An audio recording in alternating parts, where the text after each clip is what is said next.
Opinions. We all have opinions. We all agree that other people have a right to their own opinion. We even agree that they can try and change our opinions.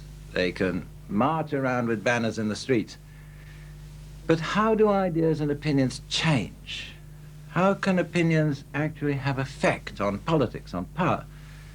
The innovative area of our culture, the area in which opinions change, new ideas, values arise, this is the most sensitive, the most delicate, most significant area in all our public life. If we can't or won't change our ideas, if we blunder on with the habits of the past, then society will get snarled up or begin to die from the head downwards, as it is doing now.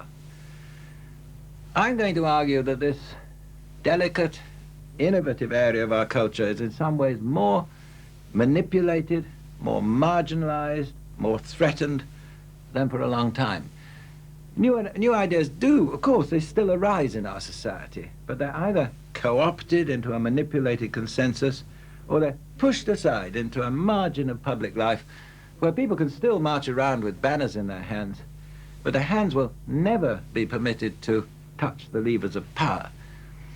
There are many ways in which opinions have arisen in the past. Let's only look at two. I'll call these first the activity of specialist intellectual craftsmen or women, and second, that of popular dissent. By the first, I mean all those working in the laboratories of the heart and the spirit, whether with paint or sermon or pen or with thought and scholarship.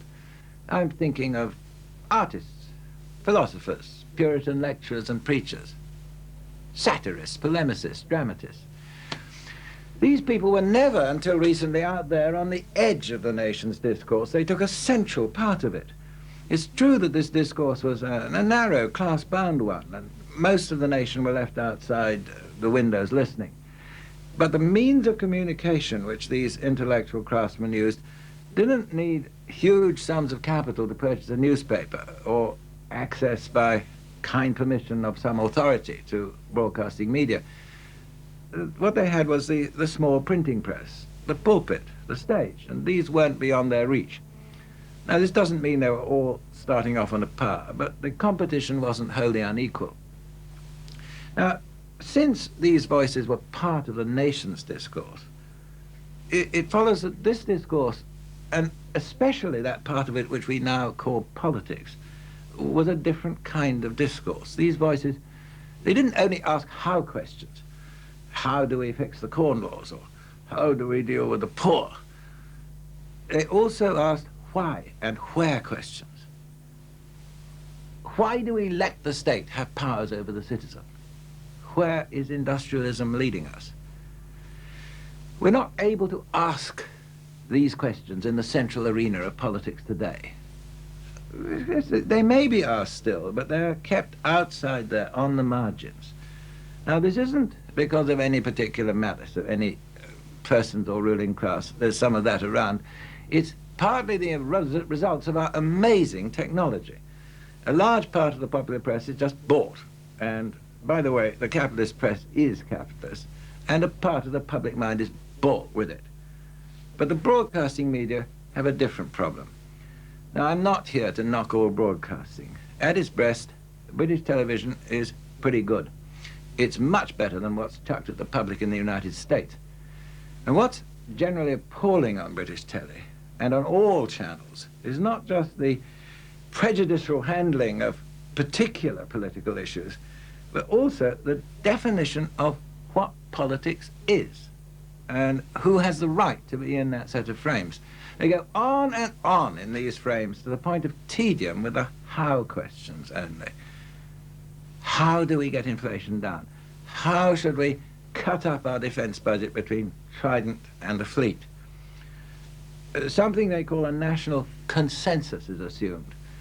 But in fact, it's manufactured within these frames as to the questions of why and where.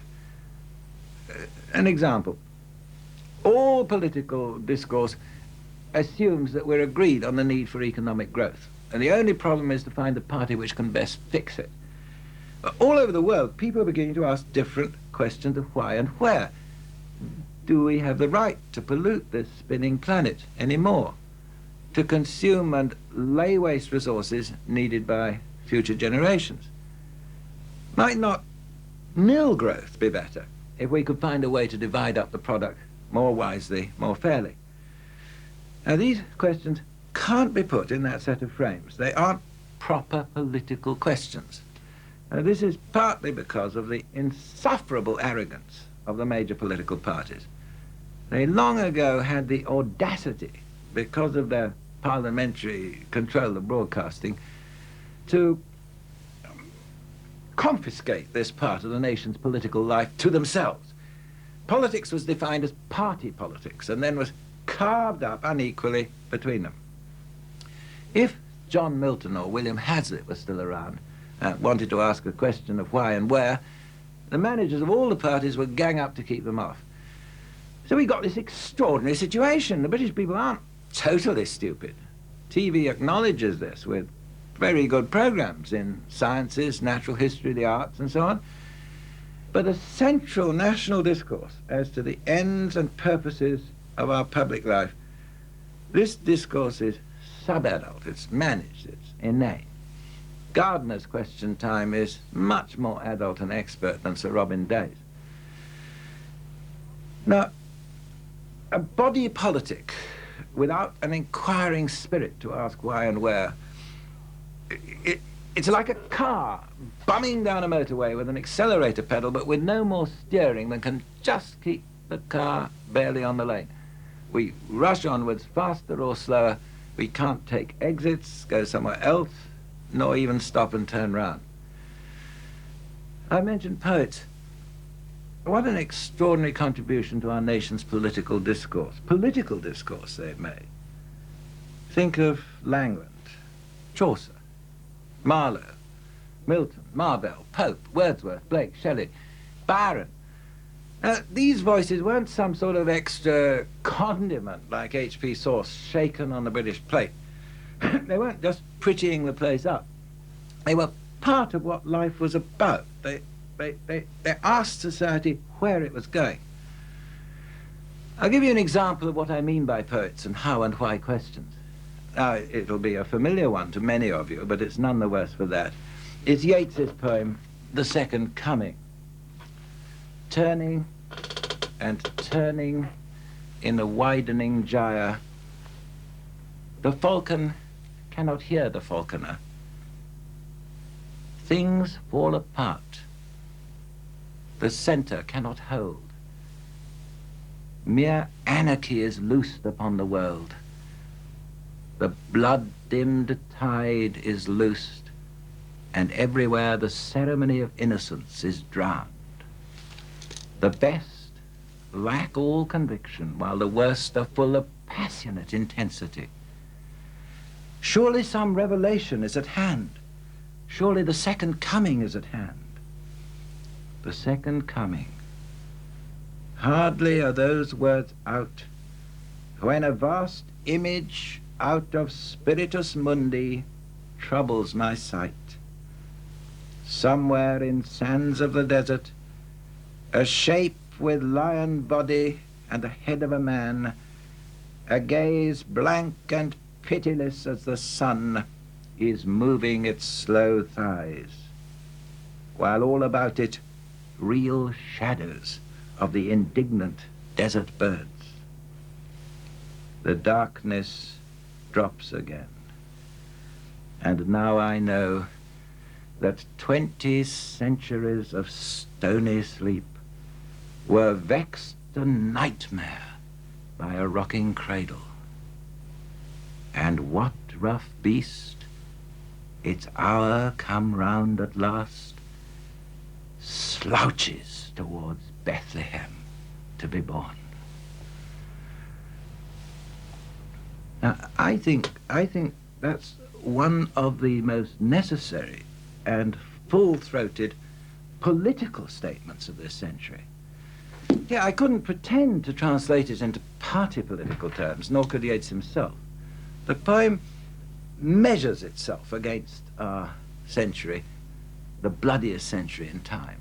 It's not about party political questions, but it questions the values from which any adult politics should start. If you find any politician, whether right, middle, left, who can't respond to that poem, then watch him or her. I don't suppose that this program will be able to summon in poets with poems of that high order. That's not my point. I'm saying that the broadcasting medium ought to be an open thoroughfare for the nation's opinions, just as the coffee houses were in Dr. Johnson's London, or the hustings, pulpit and platform have been. I spoke of another innovatory area from which new ideas arise, the tradition of popular dissent. I'm thinking of the alternative nation, with its own vibrant but unofficial culture, the true dissent of John Bunyan, also the political dissent of Cobbett, the Chartists, women's suffrage pioneers. Some of the best, most humane innovations in our country's life came in from this alternative culture, from the outside in. Its influence was brought to bear on the segregated world of Britain's rulers. Campaigns for the vote, rights of press and opinion, rights of labour and of women. But whenever the alternative culture has come to the edge of touching power, it's suffered a crisis of identity. Its very reason for existence has been to resist power, to throw back its pretensions and intrusions. And power, or the establishment, seems to have endless resources to flatter, corrupt, co-opt the occasional dissenter who's allowed a place in power's rituals. Now, this isn't imaginary. It's happened again and again. It's still happening. So political dissent is caught in a double bind. It exists to protest and to campaign in alternative ways. If it takes a place on the official media, then it falls within the official consensual frames. Worse, by permitting a brief image of angry protest, it may seem to prove that opinion is free in this country. It can give legitimacy to the wholesale murder of free opinion which is going on all around it. Now, you may throw up your hands at this point. Nothing will satisfy these people. But our case is stronger than it looks. It's not only that the questions normally asked within the official frames prejudge the issues by only asking how questions. It's also that the how questions themselves are carefully framed and adjusted. Only the proper how questions may be asked in the proper way.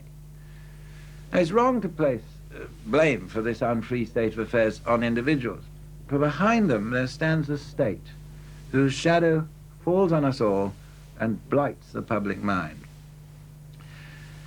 For a century, the powers of the British state have enlarged. The alternative political culture has never touched these places of power. On the contrary, the alternative culture is watched from these places by covert agencies like MI5 and the Special Branch, by careful procedures of what they call positive vetting. Applicants for sensitive civil service posts are screened, and persons of independent views, unconventional lifestyle are kept out.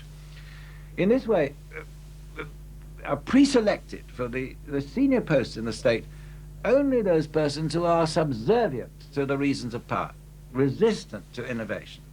You know, it's like a sieve designed to make sure that only unoriginal and mean-spirited persons get to the top. This is one reason why our country is dying from the head downwards. These non-elected and self-vetted persons arrogate to themselves powers which would absolutely astonish our ancestors. It's supposed that they alone can determine what is the national interest and invoke the imperative of national security. In this, they extend into the present the traditions of an old anti-democratic imperial elite whose last colony is this island. Now, so far from being free, we are, in relation to these guardians of the national interest, among the least free peoples in the advanced nations of the West. We've got no Freedom of Information Act, no real safeguards against mail interception, telephone tapping. Our press is hedged around with Official Secrets Acts. In recent years, our jury system has been fiddled with. Our rights of public meeting and demonstration have been played with, cut down. There's a heavy section of the police who've been pressing for heavier undemocratic powers. We've forgotten what any free-born Englishman knew 200 years ago, and what many Americans still remember, that the state exists to serve us. We don't exist by permission of the state. Why have we forgotten? Why do we let these people get away with murder? What they got away with in 1982 was the Falklands War. It's as if in normal times they let the media play around with free opinions, since this flatters the British people's self-image.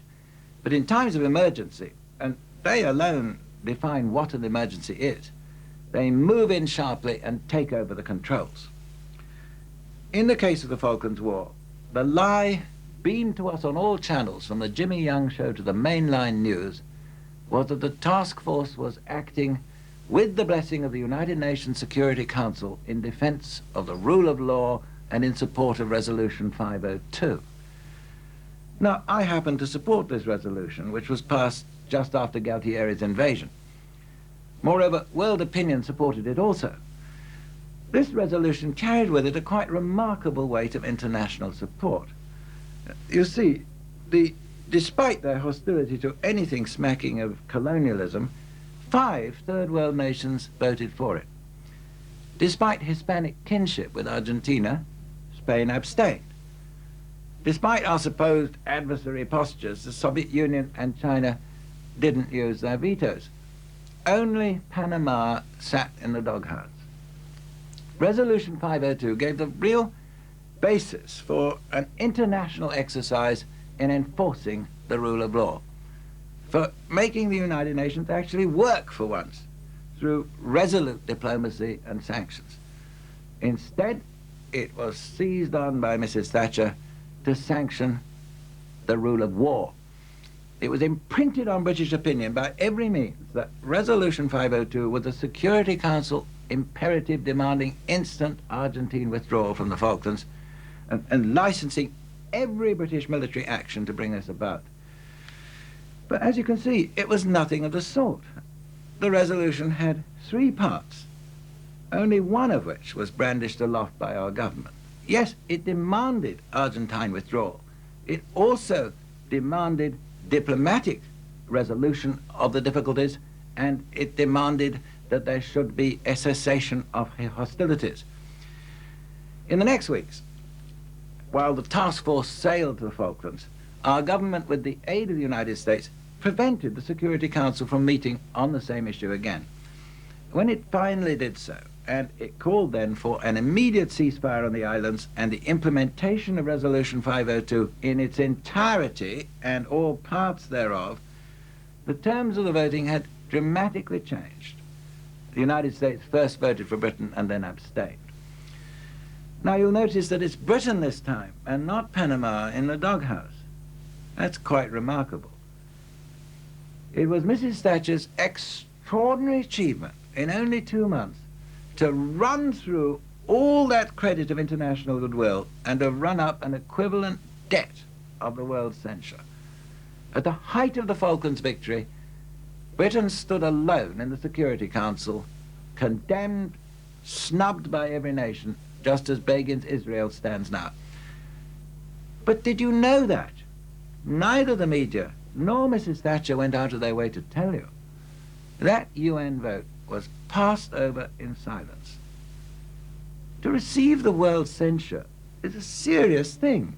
If the world's to survive, every nation's citizens must develop an internationalist conscience. They have to attend to such censure as a matter of utmost gravity. I'll be tougher.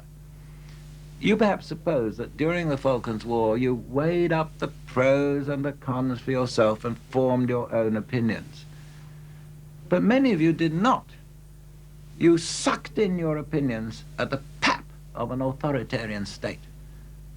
The managers of our state moved in and did a job on the public mind. They issued us with public lies, refused us necessary information. Do you remember? When Panorama attempted a mild debate, there was a hullabaloo from the Tory benches. If they could do this 3 months ago, they can do it again tomorrow. Whenever they want, they can manufacture public opinion and then tell us it's our own. They're doing it still. Now, I've gone into this not to defend Galtieri's invasion. I don't. My own opinion is that if we'd stuck with Resolution 502 in all its parts, world opinion might have enforced a negotiated solution less bloody and less painful to the islanders. By resorting instead to the archaic and barbaric rule of law, we rocked an already dangerous world, sank our country's reputation in the eyes of the world, and gave a cue to Mr. Begin for his own exercise in self-defense. Behind this lie more sensitive questions. What is the true security of our nation? Who decides? What claims can the nation-state rightly make on the loyalties of citizens? May it not be possible that the threat to our security today comes from outmoded notions of national interest, perhaps from the security services themselves? If the world's to go on, and it may well not, may it not be necessary for citizens to develop international or non-national codes of honor, which may on occasion refuse the claims of the nation-state? Should we always obey the Official Secrets Act, even when we stumble on evidence that threatens the loss of liberties to our people or world peace? We live in abnormal times. Never has civilization been nearer to the end of the line, with so much banked-up destructive power, such scattered and confused spiritual defenses. The most dangerous people of all are those who would have us believe that everything is normal, that we need only to go on as we are and trust them to manage things. The people who would rock us to sleep in a cradle called deterrence. It's often true in history that the supposed normality of one time turns out a few decades later to have been absolutely absurd. If we could today make a true national discourse, an opinion open to questions of why and where, we might be astounded to find behind the rituals of normality the true absurdity of the rituals of our time. I'm thinking of a poem by one of my oldest friends, an American and a lifelong dissenter, Thomas McGrath. As I read it to you, I'd like you to put your own features to the heavy dancers of our own time. I can see them now, the party political pundits, the defense experts, the heavy chief constables, the chat show conductors, the Falklands liars, going about their normal lives with painted faces, feathers in their hair, moving heavily in their primitive dance, summoning up the ancient spirit of the tribe as they prepare us for the ultimate war. The poem is called Prophecy.